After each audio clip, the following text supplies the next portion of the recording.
In the Gospel story in the last Sunday in Lent, we hear about Jesus visiting with his dear friends, Martha, Mary, and Lazarus. This happened just after Jesus had raised Lazarus from the dead.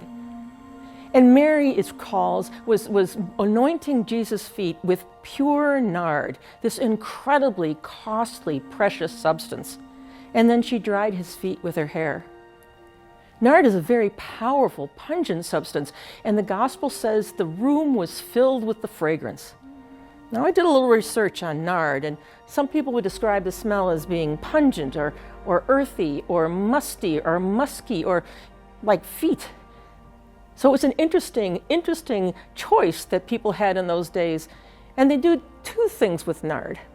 One, they would use nard to anoint the bodies of the dead in order to offset the stench of death, which Jesus had only encountered with his friend Lazarus a few days before. And it was also used for kings as a sign of royalty because of the luxury of this whole thing.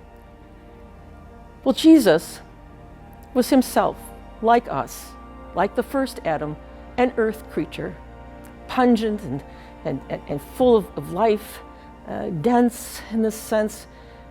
And this earth creature was obedient to death, reversing the work of the first Adam, who disobeyed and brought sin into the world, and we've suffered the consequences. The chief consequence is death, separation from God. And now Jesus, the new Adam, the new earth creature, he's anointed, he says to Mary, for his burial.